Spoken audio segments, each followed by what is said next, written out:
Today's video is sponsored by the wonderful folks over at Vite Ramen, and as I'm sure many of you guys know, Vite Ramen is a good friend of the channel. Not only do they let me do basically whatever I want with these promos, but they also send me a load of free noodles, which is pretty cool. And now I also have a customized landing page on their website. We'll get to that in just a minute. So Vite Ramen is great because the flavors are next level. They really beat out your ordinary superstore ramen.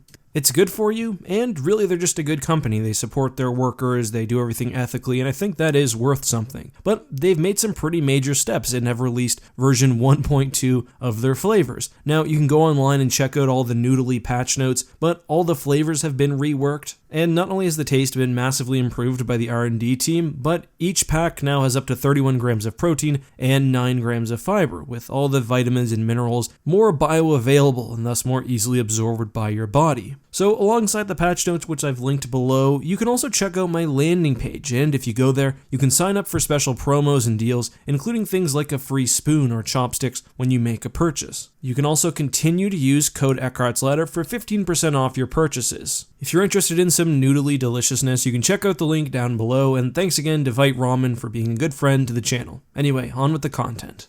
Hey guys, this is EckhartsLadder. Hello and welcome to another Clone Wars video, and today we'll be talking about perhaps the second to last episode that will ever be released. Now, I have talked about how I do think eventually they will release more episodes, just maybe not in chronological order, and I'll link to that video in the upper right hand corner, but this is nearly the end of the story. In this episode, spoiler warning, we saw Order 66 launched against the Jedi, we saw Rex turn against Ahsoka, we saw Ahsoka and Maul not really working together, but sort of sharing a common goal for survival, and we saw the end of the Republic and really the Jedi Order. But we'll get into all of that in a second. Before we do, I want to give my first impressions, and this was one of the strangest Clone Wars episodes I think I've ever seen. But to be clear, I don't mean that in a bad way whatsoever. The first half of the episode was incredibly deliberate and slow. It had almost Blade Runner-esque music, a lot of vistas, moments of contemplation by the characters, and on that note, I really felt like when Ahsoka was looking out into hyperspace that she was sort of sharing that moment with Padme and Anakin when the galaxy is sort of on the brink of collapse. So that was the first half, and then the second half was a much more traditional action-oriented episode, which I thought was fine. Basically, once Order 66 goes off, then Ahsoka and Maul are really just trying to survive, and Rex is fighting against what's just happened. All in all, a great episode though, either my favorite or second favorite of this season, and definitely one of my favorite of the series. The first episode of this arc was really good, but this one was also phenomenal, and I thought the beginning half, leading up to Order 66 especially, was very well done, and very unlike anything we've ever seen in the Clone Wars before.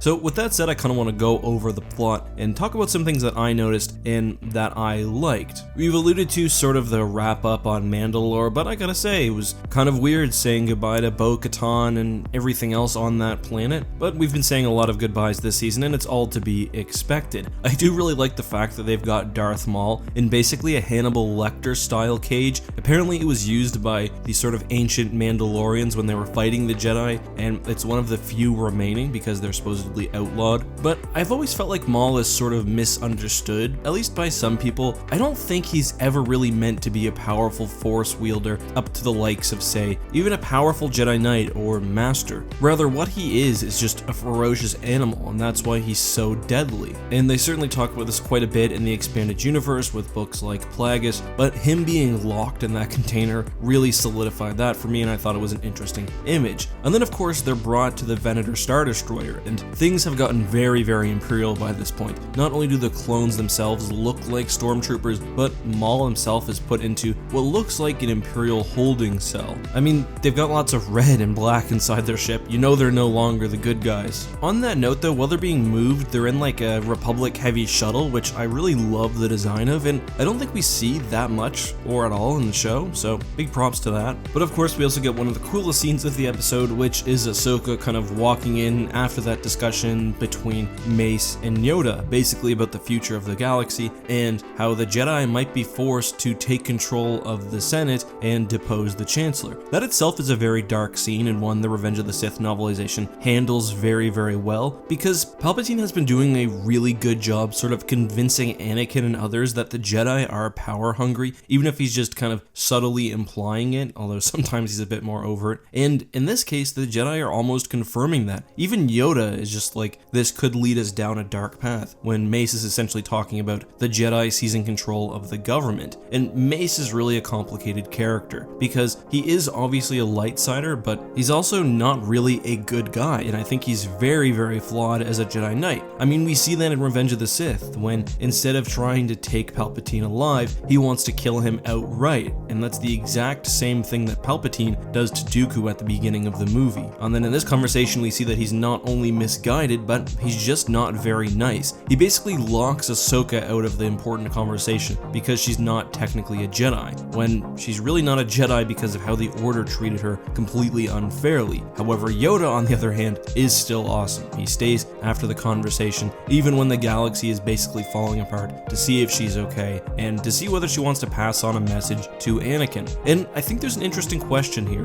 What would have happened had Ahsoka told the Council what she learned from Darth Maul? Would somebody have prevented Anakin from going to the Chancellor? Would someone have at least stayed with Anakin or known to worry about him? Probably. Things definitely could have turned out differently. All in all, though, there is a lot of blame to be put on the shoulders of Mace Windu. He handles the whole situation completely poorly, and this scene just really reminded me of that. And also makes me think of just how lucky Sidious was that Yoda was not on Coruscant when this all went down. And there's also more about that in the novelization, sort of explaining how Yoda leaving the capital is almost like a trap for Sidious. I will note though, Ahsoka seemed almost interested in rejoining the Jedi, although I don't think she wanted to do so as the war was continuing. So maybe if things had gone another way, Ahsoka would have been back in the Jedi ranks during peacetime. But let's continue, and we get the sort of insert of the Revenge of the Sith Palpatine scene, both in the mind of Maul and of Anakin. The way I read this scene was that Ahsoka was sort of sensing what Anakin was going through,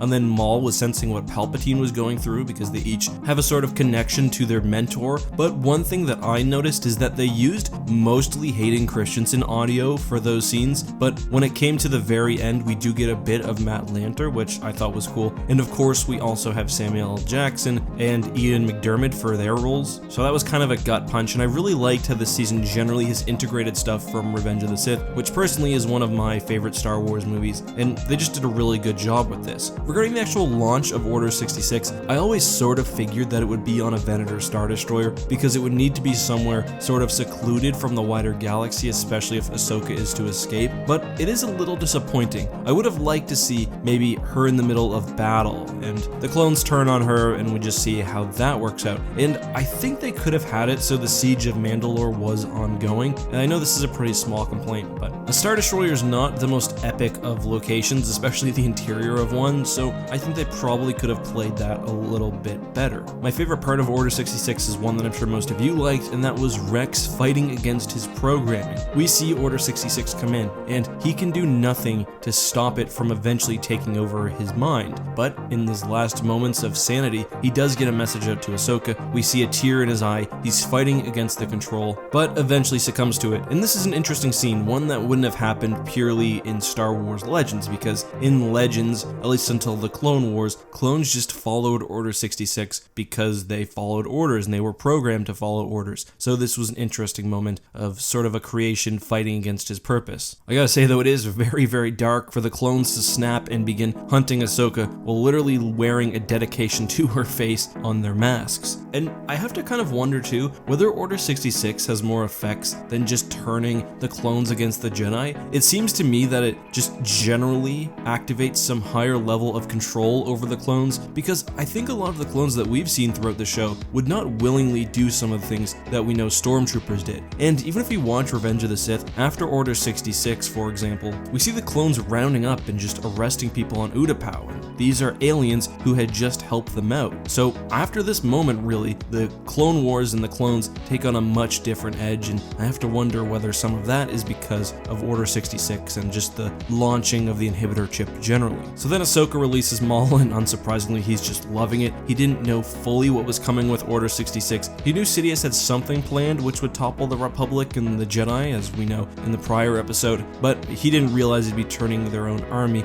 against them. Then Maul, of course, goes on a rampage without a lightsaber. We get a sort of nod, I think, to the Rogue One hallway scene. One of two nods, at least, to Rogue One, the other being the incantation chanted by Ahsoka. And yeah, even without a lightsaber, Maul just completely goes off. He just murders clones. He's ruthless, whereas Ahsoka, on the other hand, tries to stun clones or knock them out rather than killing them outright, because she still sees many of them as brothers in arms. Of course, though, Rex is one of her best friends, so she goes out of her way to save him. She extracts the inhibitor chip from her brain with the help of some droids, and I really loved the use of droids in this episode because they're shocked by what's going on too. They wake up and they're like, what the hell? Why have the clones turned on the Jedi? And Ahsoka's like, I don't know. This really proves again that droids in Star Wars really do have some sort of a soul. They don't just follow their programming. They're not just completely logical. They're surprised and they almost seem horrified when Ahsoka is turned against, and they go against their programming to follow the Republic and instead help out a Jedi Knight. So, as I've said time and time again, droids are the real MVP of the Star Wars universe. But that's all I really have to say about this episode. I thought it was great. I thought the build-up in the first half was really well done. It was very cinematic, like the last arc of this season has been, and I'm really quite nervous for the final episode on Tuesday, and that is a reminder. The last episode of this season comes out on May the 4th, not the usual Friday morning. So I look forward to that. I'll probably do some sort of reaction on YouTube or on Twitter or something. So if you want to follow me on Twitter, there's a link down in the description. If you enjoyed this video, consider subscribing. I appreciate all your support, guys. Let me know what you thought of this episode of the Clone Wars below. Where would you rate it among your all-time Clone Wars episodes and your episodes this season? All of that and more down in the comments, and I will read as many as I can. Till next time, guys, have a good one, and may the Force be with you.